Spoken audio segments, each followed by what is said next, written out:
दो भाई दोनों तबाही। मैं तो यही कहूंगा, दो भाई दोनों तबाही। सिराज और बुमराह की बात करो जिस तरीके से, वाह भाई वाह, मोहम्मद सिराज और जसप्रीत बुमराह का कमाल, फिर एंड में केएल राहुल बेमिसाल। वेस्ट इंडीज की सारी साइड भाई 162 रन पे ऑल आउट हो गई है भाई। दो बंदे यहाँ पे आए, एक सिराज की बात करेंगे, मोहम्मद सिराज के 4 विकेट, साथ जसप्रीत बुमराह की बात करेंगे भाई, द डिस्ट्रॉयर ऑफ बैट्समैन, जिस तरीके से इन दो बंदों ने आज रगड़ा। वेस्ट इंडीज और इंडियन फास्ट बॉलिंग लाइन अपने मतलब इंडिया की पिच के ऊपर, मतलब जहां स्पिन ट्रैक बनते हैं वहां इंडिया के फास्ट बॉलर डोमिनेट करना शुरू कर दिए हैं। क्या टीम ने ना वेस्ट इंडीज जो कल फुदुओं की ना ठोकम ठिकाई लगा के रख दिया भाई। ये और वेस्ट इंडीज अब फुदुओ और किस लिए गए थे? मतलब क्या इंडिया जाके क्या हगने के लिए गए थे अहमदाबाद में? मतलब किस क्यों नहीं रहे हो कि भाई ये इस टाइम पे नरेंद्र मोदी स्टेडियम अहमदाबाद की पिच है, इस पिच को जानबूझकर इतना स्लो बनाया गया और बहुत ज्यादा सोच समझ के बनाया गया। अगर इस पिच को हम बैटिंग पिच बनाते तो यहां पर इंडिया वेस्ट इंडीज वालों के विचारों को खड़ा भी ना होने देता। लेकिन एक अच्छी पिच के ऊपर इंडिया ने बैटिंग भी की है, बॉलिंग भी की है। इस पूरे मैच की बात करते हैं क्योंकि अब तक का डे 1 कंप्लीट हो चुका है और इंडियन बॉलर्स ने मां बहन करके रखी है वेस्ट इंडीज की। बेचारे कल इन्होंने आउटस्टैंडिंग तरीके से आज बॉलिंग की है। देखो मेरी रिक्वेस्ट है आईसीसी से as soon as possible Indian cricket को खत्म किया जाए, या इनके मुकाबले के अंदर ना कोई एक न्यू टीम एक ऐसी लेकर आई जाए जो इनको टक्कर दे सके, जो इनके साथ टक्कर पूरी कर सके। या तो इनका लाइसेंस कैंसिल कर दो, इनकी जो मेंबरशिप ही कैंसिल कर दो, मुकाबला बन ही नहीं रहा है। साफ सी बात है यार, देखो ना वेस्ट इंडीज 162 के ऊपर ऑल आउट हो गई है। अभी ये एशिया कप जीत गए, उससे पहले ये चैंपियंस ट्रॉफी जीते, उससे पहले ये T20 वर्ल्ड कप जीते, उससे पहले इन्होंने फाइनल खेला है। ये हार ही नहीं रहे हैं।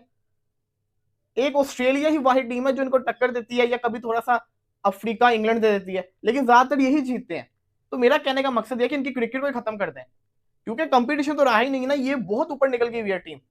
आप या तो फिर ऐसा करें कि इंग्लैंड ऑस्ट्रेलिया और न्यूजीलैंड की मिलकर कोई एक टीम बनाए जो इनको टक्कर दे सके। खैर इस मुद्दे के ऊपर बाद में आऊंगा, इंडिया वर्सेस वेस्ट इंडीज के मैच के ऊपर बाद में होगा, लेकिन मैं पहले बात करना चाहूंगा what is happening. Indian cricket का क्रेज खत्म होता जा रहा है। ये होता है साइड इफेक्ट, जब आप जीतते रहते हो ना तो फिर ये भी मसला होता है, फैंस को वो तलब खत्म हो जाती है कि यार हमारी टीम जीते, ये जीत देखनी है हमने। एशिया कप के अंदर इंडिया पाकिस्तान के मैचेस के अलावा 21 वाला, बल्कि 14 वाला और 28 वाला, ये हाउसफुल थे इंडिया के मैचेस।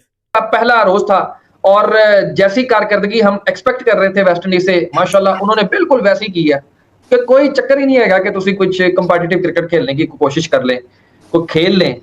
क्या वेस्ट इंडीज के भी इतने तनज़ुली की क्या वजह आपको नजर आ रही है? शायद T20 पहले आप बताएं कि आपने टेस्ट देखा है?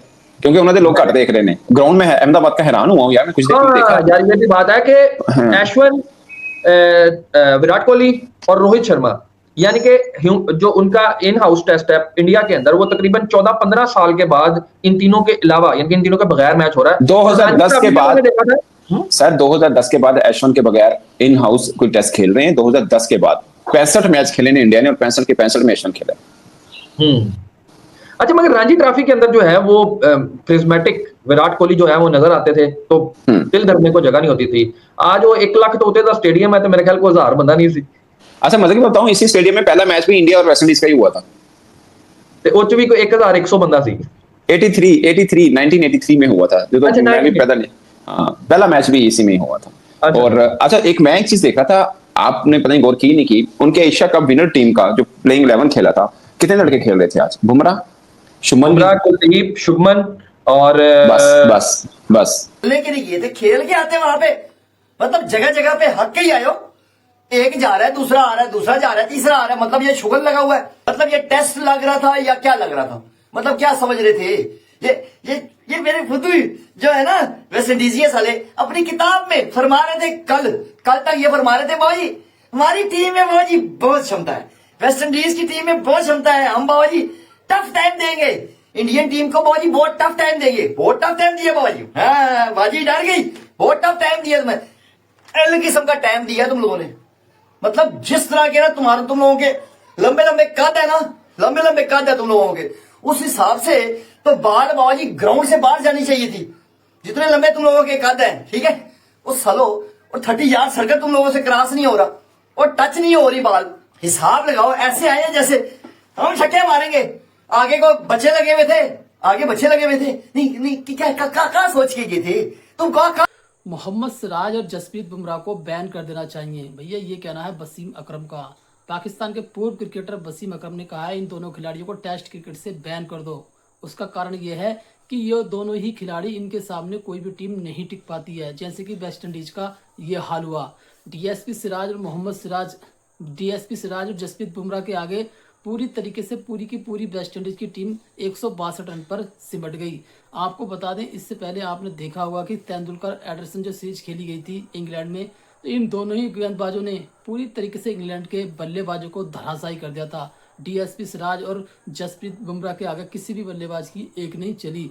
अब हुआ भी ऐसा ही, ये वेस्ट इंडीज की नई नवेली टीम, आपने इनके नाम सुने भी नहीं होंगे, इससे पहले 2-4 खिलाड़ी ऐसे हैं जो पहले खेल चुके हैं, बाकी सारे खिलाड़ी इसमें नए दिखाई देंगे आपको। और कुछ खिलाड़ी तो ऐसे थे पहली बार सामना कर रहे थे, जसप्रीत बुमराह और डीएसपी सिराज का, और जैसे ही वो उनके सामने आए पूरी तरीके से धराशायी हुए। उनको समझ नहीं आ रहा था कि आखिरकार हम करें तो करें क्या, क्योंकि 162 रन के मामूली से स्कोर पर ऑल आउट हो गया वेस्ट इंडीज, और टीम इंडिया ने भी 121 रन 2 विकेट के नुकसान पर बना लिए हैं। ऐसे में खाली 41 रन पीछे है टीम इंडिया भी, और आज के दिन जब दूसरा दिन खेला जाएगा तो काफी बढ़त लेकर वेस्ट इंडीज पर दबाव डालेगी। आप पहले वीडियो में रिएक्शन देखिए मीडिया का, मैं मिलता हूं वीडियो के एंड में। क्या बॉलिंग की है जसप्रीत बुमराह और मोहम्मद सिराज ने वेस्ट इंडीज के आगे, और वेस्ट इंडीज को भाईजान सिर्फ और सिर्फ एक कम टोटल पे ऑल आउट कर दिया है। 162 पे वेस्ट इंडीज को इंडिया ने ऑल आउट किया, और उसके बाद जो फिर इंडियन बैटिंग लाइनअप ने किया वो भी आप सबने देखा। इस पूरे डे का एनालिसिस करेंगे, और एज अ पाकिस्तानी मैं इस चीज को बड़ा प्रेज करता हूं इंडिया की कि यार अब हमारे फास्ट बॉलर हैं, जब वो पाकिस्तान में बॉलिंग करते हैं, क्योंकि मोस्टली सिमिलर कंडीशंस ही होती हैं, हमारे फास्ट बॉलर स्ट्रगल करते नजर आते हैं। हमारा शाहीन अफरीदी हो गया या जो भी फास्ट बॉलर है, वो उस तरह विकेट क्या पेस भी नहीं लेके आ सकते इन पिचेस के ऊपर। बट आप देखो जसप्रीत बुमराह की 16-17 की एवरेज है इंडिया में, ठीक है, और मोहम्मद सिराज भी देख लो डोमिनेट करता नजर आया आज। और ये चीजें होती हैं, ये बिग डिफरेंस होता है कि अभी वो 28 को फाइनल खेल के आ रहा है बुमराह, और ठीक 3 दिन के बाद उसने कोई ड्रामेबाजी नहीं की या कोई एक्सक्यूज नहीं दिया, और डायरेक्ट आया भाईजान फील्ड पे, और फील्ड पे आते सार उसने टेस्ट क्रिकेट में भी डोमिनेट करना शुरू कर दिया। ये बड़ी टीम की और बड़े प्लेयर्स की निशानियां होती हैं। अगर बात करें आज के डे की, तो 162 पे वेस्ट इंडीज को इंडिया ने ऑल आउट कर दिया। 3 भाई तीनों तबाही, तीनों ने मिलकर वेस्ट इंडीज यानी कि काली आंधी की पुंगी बजाई। टीम इंडिया फॉर्मेट कोई भी हो, जलवा इंडिया का जरूर रहेगा। जी हाँ, चाहे वनडे हो, चाहे टेस्ट हो, चाहे T20 हो, चाहे आईपीएल में ही इंडिया के खिलाड़ी खेल रहे हो, चाहे बायलेटरल सीरीज हो, चाहे आईसीसी का टूर्नामेंट हो, चाहे एसीसी का टूर्नामेंट हो, इंडिया की टीम अलग ही ट्रैक पे चल रही होती है भाई। आज एशिया कप का जो है कि ट्रेंड चल ही रहा है, और इसी बीच इंडिया और वेस्ट इंडीज का पहला टेस्ट मैच, जिसमें हमें सिराज का जादू देखने को मिला, और फिर यूं महसूस हुआ कि यार सिराज कोई बिगड़ा बैठा था कि मेरे हाथ में बॉल आए मैं किसी को भी नहीं छोड़ूंगा। और केएल राहुल, जिन्होंने एशिया कप का गुस्सा जो है कि वो वेस्ट इंडीज पे उतार दिया। सिराज और केएल राहुल दोनों एशिया कप में नहीं थे, और दोनों जब वेस्ट इंडीज के खिलाफ आए और छाए।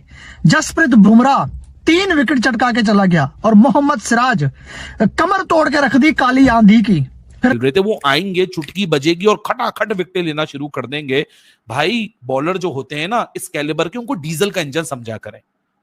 पेट्रोल और डीजल का इंजन, जिन्होंने डीजल गाड़ियां चलाई हैं उनको पता होगा कि डीजल के इंजन की बात मैंने क्यों की है। जसप्रीत बुमराह की मिसाल भी डीजल के इंजन की तरह यहां आपको बहुत आसानी से समझ आ जाएगी। डीजल का जो इंजन होता है, जब आप इग्निशन देके डीजल के इंजन को स्टार्ट करते हैं, उसको टाइम लगता है इंजन को गरमाइश लेते हुए। जब डीजल का इंजन ठंडा होता है, वो आपको जब आप रेस देते हैं तो आपको वो फ्लो नहीं देता, लेकिन जब डीजल का इंजन गर्म हो जाता है, फिर डीजल के इंजन को पकड़ना बड़ा मुश्किल हो जाता है। यही कहानी आज जसप्रीत बुमराह की थी कि डीजल के इंजन है वो, उसको गर्म होने में टाइम लगना था, और वंस वो गर्म हो गया, उसका रिदम आ गया, उसका फ्लो आ गया, फिर रेल पेल थी। मतलब अगर आज मैं देखूं तो इतना बड़ा गल्फ है। ये टेस्ट मैच इंडिया अपनी ही लर्निंग के लिए ज्यादा इस्तेमाल कर सकता है कि यहां अब लंबी बैटिंग करे, वंस ही एक टारगेट दे, एक ही दफा वेस्ट इंडीज को मुकाए। यहां कोई मुकाबला नहीं होने वाला। देखिए जसप्रीत बुमराह और डीएसपी सिराज जिस तरीके से टेस्ट में गेंदबाजी कर रहे हैं ना, उनके सामने बहुत ही मुश्किल है वेस्ट इंडीज की इस नई टीम को खेलना, क्योंकि आपने देखा होगा कि ये भारत में ही इफेक्टिव नहीं होते। आपने इंग्लैंड में भी इनकी गेंदबाजी देखी होगी, विदेश में भी कितना ज्यादा ये इनकी गेंदबाजी में आपको धार दिखाई देगी। खासकर यार मोहम्मद सिराज, जसप्रीत बुमराह तो ऑल टाइम बेस्ट हैं ही, लेकिन सिराज ने जो अपने आप में यार डेवलपमेंट किया वो काफी काबिले तारीफ है, क्योंकि पिछले कुछ समय से सिराज आपने देखा होगा कि काफी ज्यादा इफेक्टिव साबित हो रहे हैं टेस्ट क्रिकेट में। उसके पीछे उनकी कड़ी मेहनत है। जिस तरीके से उन्होंने तेंदुलकर एडरसन सीरीज में यार टीम इंडिया को 2-2 से सीरीज की बराबरी कराई थी और उसमें सबसे ज़्यादा हाईएस्ट विकेट टेकर थे। लगभग एक सीरीज में उन्होंने 200 ओवर फेंक दिए थे। ये भी अपने आप में रिकॉर्ड है कि कितना ज़्यादा मोहम्मद सिराज वर्कलोड मैनेज कर रहे हैं। अब इस मैच की बात कर लेते हैं यार। इस मैच में वेस्ट इंडीज़ कहीं लगा ही नहीं कहीं हो।